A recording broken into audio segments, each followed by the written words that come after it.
तो यार आज हम आए हैं बेनेट यूनिवर्सिटी ग्रेटर नोएडा में कैंपस विजिट करने। स्टूडेंट से बात करेंगे, फैकल्टी से बात करेंगे और हॉस्टल विजिट करेंगे यार, और मेस का खाना वगैरह भी टेस्ट किया जाएगा कैसा है। स्पोर्ट वाला यहाँ पर एक इंडोर स्टेडियम बना हुआ है, उसको भी देखेंगे और स्विमिंग पूल वगैरह भी है। एडमिशन सेल देखेंगे यार कि कितने इस समय एडमिशन चल रहे हैं, कितना क्राउड है और बहुत स्टूडेंट से इंटरेक्ट किया जाएगा। सारी ए टू जेड इन्फॉर्मेशन आपको इस वीडियो के जरिए मिल जाएगी। स्टूडेंट को कंफ्यूजन रहता है ना कि सीएसई लें या स्पेशलाइजेशन लें या कोर लें, तो फैकल्टी से बात करेंगे, उससे सारी चीज़ें पूछेंगे। तो आइए कैंपस विजिट करते हैं।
तो अभी जैसे कि आप सभी को पता है कि मैं बेनेट यूनिवर्सिटी आया हुआ हूँ और कैंपस टूर कर रहा था। तो अभी रिसेंट में लैब में थे, तो लैब का शूट रिकॉर्ड हो रहा था।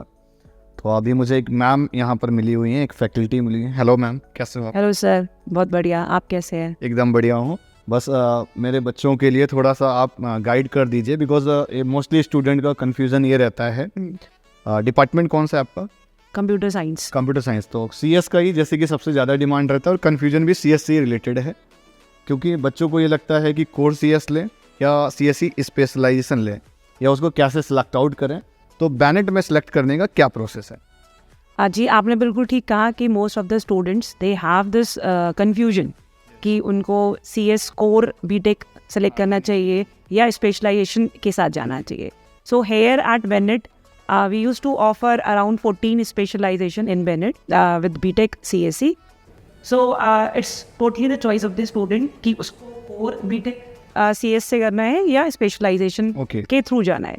So what we used to do is at the end of the first year, because हमारे specialization subject they start from starting exactly second year onwards. तो after first year we used to have a specialization मेला. Right उसमें हमारे specialisation, हर एक specialisation के we have a specialisation champion as a faculty member, senior faculty member, and every specialisation has a club of the students also. Students भी रहते हैं उसमें। Exactly so we have the club like student president is there, vice president is there, marketing head is there, and every specialization club used to conduct a number of events like hackathons, seminars, webinars, right?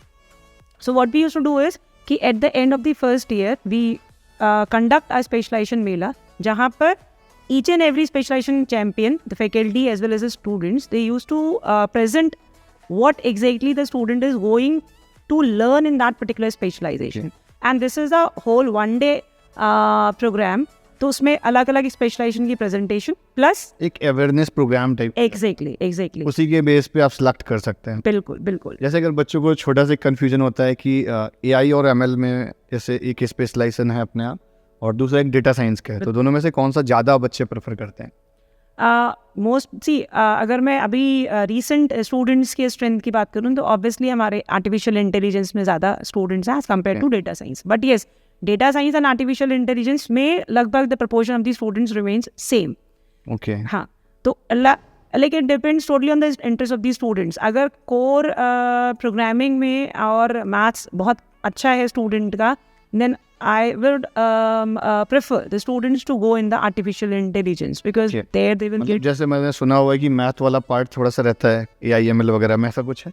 बिल्कुल बिल्कुल, because पूरा artificial intelligence की जो algorithms हैं they are based on mathematics only. तो at least मतलब उसके बारे में एक बेसिक नॉलेज होना चाहिए स्टूडेंट को, ताकि अच्छे से वो इन चीज़ों को समझ पाएगा और उस बिल्कुल, पर और उसमें यूज कर इंटरेस्ट भी होना चाहिए. ओके. अगर मैं डेटा साइंस की बात करूँ तो data science deals with the analysis part, जो हम कंपनीज में data pre processing, data cleaning, data extraction जो करते हैं उससे रिलेटेड टूल्स और मेथड्स, वो सारे हमारे डेटा साइंस. इसके पास में जैसे अगर हम बात करें डेटा साइंस की कुछ स्पेसिफिक कंपनीज भी होंगे, कुछ हम लोग बीच में इंटर्नशिप वगैरह कुछ कराते हैं. बिल्कुल, सारे ही स्पेशलाइजेशन से रिलेटेड कंपनीज को हमारे यहाँ एक्सपर्ट्स वगैरह मैंने सुना है कि बीच में आते हैं और वो लोग कुछ अलग से हाँ. वगैरह वर्कशॉप टाइप कराते हैं. बिल्कुल बिल्कुल. डेटा साइंस की अगर बात करूँ तो last year around 14 or 15 batch of student they went to Singapore university to for a short term programme. Yes yes yes, for a short term programme. Plus हमारे कैंपस में भी there are a number of events conducted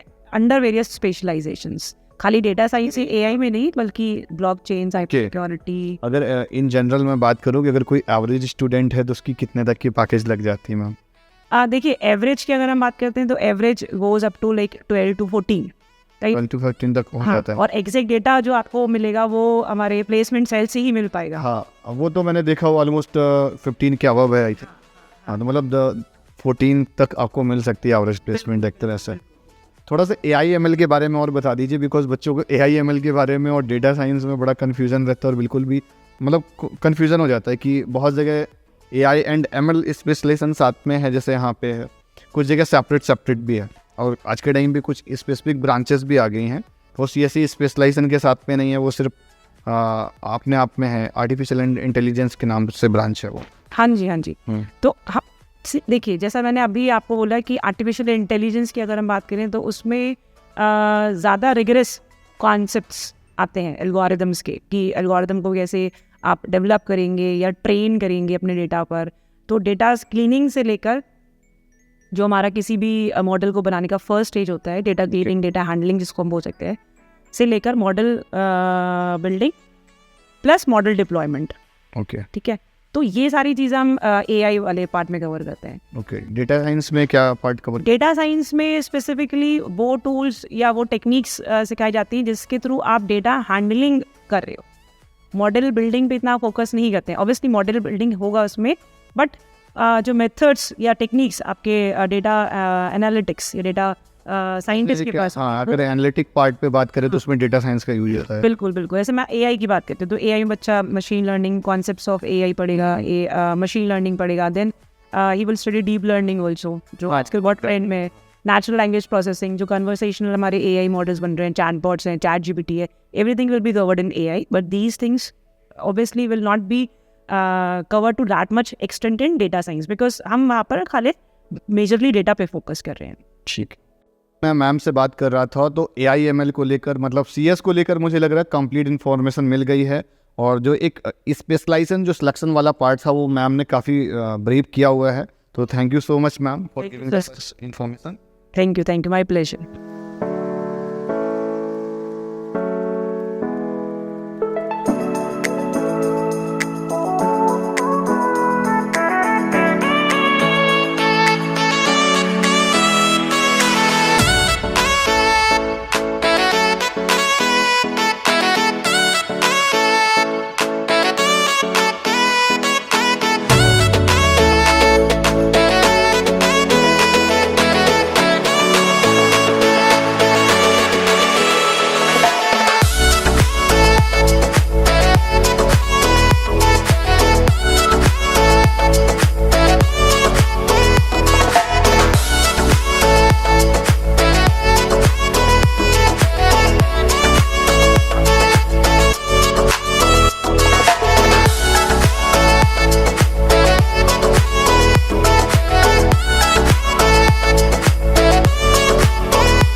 मैं अभी Bennett university का एक campus tour कर रहा था, है ना, जिसमें मैंने काफ़ी सारी चीज़ें कवर की हुई हैं। हॉस्टल भी घूमा हुआ है मैंने, है ना। आई थिंक नेम क्या है आपका? रुद्राक्ष चौहान, रुद्राक्ष। कौन सी ब्रांच से हैं आप? BTech CSC first year. BTech CSC से। आपका क्या गुड नेम? अक्षत जैन। अक्षत जैन। तो बेनेट यूनिवर्सिटी का मैं रिव्यू कर रहा हूँ, तो ये जितने भी जूनियर्स होंगे ना 10+2 वाले, वो सारे इस वीडियो को देखेंगे। तो थोड़ा सा मुझे एक आइडिया दो कि यूनिवर्सिटी कैसी, या जो न्यू बच्चे देखेंगे तो वो इसको किस प्रोस्पेक्टिव से देखें या किस कॉलेज से कंपैरिजन कर सकते हैं। देखो, पहले तो मैं सिंपली ये बोलना चाहूँगा जितने भी अपने छोटे भाई आ रहे हैं कि यूनिवर्सिटी में आप कोई भी जाओ, मैं ये नहीं कह रहा बेनेट में आओ या किसी और जाओ, यूनिवर्सिटी आपकी कोई सी भी होती है तो उसमें आपको मेन फोकस रखना है अपने स्किल्स पे और अपने डेवलपमेंट पे, क्योंकि कंपनी हमेशा ये देखती है कि बच्चा कितना डेवलप्ड है, उसे कंपनी को कितना प्रॉफिट मिल रहा है उस पर्टिकुलर बच्चे से। इनफैक्ट अगर मैं बेनेट की बताऊँ तो बेनेट के आसपास जितने कॉलेजेस हैं आप कंपैरिजन किसी से भी कर लो, पर बेनेट को मैं ये प्लस पॉइंट मानता हूँ बेनेट का, क्योंकि अभी ये नया कॉलेज है और नया कॉलेज होने के वजह से इसको ग्रोथ करने के लिए एक बूस्ट चाहिए, और वो बूस्ट मैं मानता हूँ बूस्ट इसको प्लेसमेंट से मिलेगा। तो बच्चों का फ़ायदा उसमें भी है और बेसिकली मतलब बच्चों को फ़ायदा उठाना चाहिए उस चीज़ से, क्योंकि कंपनी अपना बेनेट। जैसे अभी मैं प्लेसमेंट्स रिकॉर्ड्स देख रहा था ना कि 1.2 CR है, 57 LPA का है, 53 LPA का है।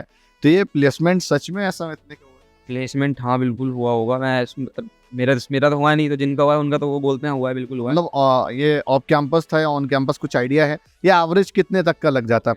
Off campus. अच्छा, एवरेज कितने तक की प्लेसमेंट लग जाती है? एवरेज तो देखो मैं मानता हूँ 4 से 7 लाख के बीच में रहता है, पर वो डिपेंड करता है batch to batch. Depend upon the student. जैसे कि आप अभी पहले बोल रहे थे ना कि यूनिवर्सिटी पे डिपेंड, मतलब यूनिवर्सिटी पे उतना ज़्यादा डिपेंड नहीं करता, स्टूडेंट पे डिपेंड करता है। तो सेल्फ स्किल तो देखो बहुत ज़्यादा मैटर करती है कि आप 4 साल कॉलेज में आकर, कैंपस में आकर क्या कर रहे हो। तो अक्षत, आप थोड़ा सा बताओ बेनेट के बारे में। हॉस्टल का खाना कैसा है? हॉस्टल का खाना तो बढ़िया ही है, मतलब नॉर्मल ही रहता है। रेटिंग दे दो, मतलब अगर 5 में से रेटिंग दे। 5 में से 4। और तो काफ़ी ज़्यादा हो जा रहा है। कितने दिन पनीर देते हैं? पनीर तो हफ्ते में 3 बार मिल जाता है। हफ्ते में 3 बार मिल जाता है। और लंच वगैरह? हाँ सर, लंच वगैरह नॉर्मल रहता है ज़्यादा। और कुछ स्पेशल डिश वगैरह? स्पेशल डिश इडली सांभर वगैरह और स्नैक्स भी मिल जाता है, छोले कुलचे और थोड़ा सा अगर फैकल्टी का अगर हम रिव्यू करें, जैसे कि बीटेक के हो और बहुत ज़्यादा बच्चे हमारे चैनल पे बीटेक के हैं, जो मतलब बीटेक करेंगे अभी वो देख रहे हैं, तो क्या रेटिंग देना चाहोगे फैकल्टी? फैकल्टी को 5 आउट ऑफ 4 रेटिंग देना चाहिए। आप कितना रेटिंग देना चाहोगे फैकल्टी को? रेटिंग तो फैकल्टी की फुल तो क्या ही दूंगा, मतलब रेटिंग तो ऐसे नहीं देना चाहिए, बट टीचर सपोर्ट है, मैं ये कहना चाहूँगा टीचर सपोर्ट कर देते हैं बच्चों को, ऐसी बात। टीचर्स अच्छे हैं। सही है, मतलब तो अभी आपका कौन सा semester going on? Second semester complete हो गया। आई थिंक आज एग्जाम भी थे आप लोगों के, तो अभी एग्जाम कैसे चल रहे हैं? कितने परसेंटेज आने वाले? एग्जाम्स तो ये सबसे टफ क्वेश्चन। टफ क्वेश्चन भी है, और ये तो हर बच्चे का ऐसे ही रहता है, मजे मजे में एग्जाम तो मजे में निकल जाते हैं। अच्छा, थोड़ा सा कैंपस लाइफ स्टाइल की तरफ अगर बात करें तो कैंपस लाइफ स्टाइल कैसी है? मतलब कोई रिस्ट्रिक्शंस वगैरह तो नहीं है? अब दिल्ली NCR का कॉलेज है तो आपको ये क्या हिसाब रहता है NCR का? अब मुझे तो हिसाब मालूम है, मुझे थोड़ा बताओ मेरे बच्चों को क्या हिसाब है। बस हिसाब आप सब पूरा फ्रैंक है, सब चीज़ कॉलेज, ऐसी कोई दिक्कत वाली बात नहीं। हाँ, थोड़ा बहुत रिस्ट्रिक्शंस हैं, वो रात में कुछ ब्लैक लिस्टेड एरिया हैं जैसे जहाँ अलाउड नहीं होता कि जा नहीं सकते जाना। हॉस्टल के बाहर अगर जैसे मुझे जाना है इवनिंग में, तो उसका क्या टाइमिंग रहता है? एनी टाइम, कभी भी जा सकते हैं। रात में 11-12 बजे मन है, मतलब नाइट आउट मार सकते हैं। क्यों अभी तक कभी नाइट आउट? अभी तक तो ये सोच रहा है मेरे फादर देखेंगे, हम नहीं बता पाएंगे। और मुझे थोड़ा सा ये बताओ कि अभी और अभी मतलब बेनेट में जैसे भी हो तो 2 सेमेस्टर निकल गए हैं, तो सबसे अच्छी चीज़ क्या लगी कि ये बाकी के कॉलेज में नहीं, यहाँ पे ऐसा कुछ बेटर मुझे यूनिक वन क्या है ऐसा? यूनिक में वही बता रहा हूँ, यूनिक मेरे को वही लगा जब मैं बोला आपसे कि इसका प्लस पॉइंट यही है और कॉलेज के मुकाबले कि नया कॉलेज है। तो अब जब नया तो है, फास्ट ग्रोइंग भी है, बहुत कम टाइम में प्लेसमेंट्स भी अच्छी दे रहा है, जैसे कि ये लोग प्लेसमेंट्स रिकॉर्ड्स दिखा रहे हैं या दिखाए जा रहे हैं वेबसाइट पे, और मैंने क्रॉस वेरीफाई भी किया लिंक्डइन वगैरह से, तो मतलब है। हाँ, तो वही यही रीज़न है इसका, क्योंकि जब कॉलेज को या किसी बिजनेस को ग्रोथ चाहिए होती है तो वो अपने जो एम्प्लॉय हैं उनको बढ़ाता है बेसिकली। मतलब अच्छी क्वालिटी का थोड़ा सा IIT IIMs वाले हैं, कुछ फैकल्टी की नहीं है? हाँ बिल्कुल है। अभी कोई टीचर हैं जो पढ़ा रहे हो? हाँ, कहीं है, फिक्स का भी है और नेम बता सकते हैं? अरे अयान खान। अच्छा, हाँ, क्या कर रखे हैं? क्वालिफिकेशन क्या है? क्वालिफिकेशन PhD है। PhD कर रखे हैं। हाँ, अच्छा, अभी CS में कौन कौन सा कोडिंग लैंग्वेज वगैरह पढ़ाया गया है? कुछ जावा है, जावा बेसिक पढ़ा दिया गया? हाँ, जावा पाइथन। तो आप कितने LPA का टारगेट कर रहे हो इस समय? कितने LPA को हो जाए? आंसर इस सेमेस्टर के हिसाब से तो देखा जाए तो 20 25 का टारगेट है। आपका कितना टारगेट है? तो जितना मिल जाए उतना ही बहुत है। नहीं मतलब फिर भी एक कुछ मिनिमम टारगेट तो अपना बनाया होगा ना। टारगेट तो मेरा आप समझ लो 1 CR प्लस। 1 CR प्लस है, तो उस लेवल का थोड़ा सा आपको स्किल सेट करना पड़ेगा। अच्छा, अभी ये चल रहा है, ठीक है। Thank you so much.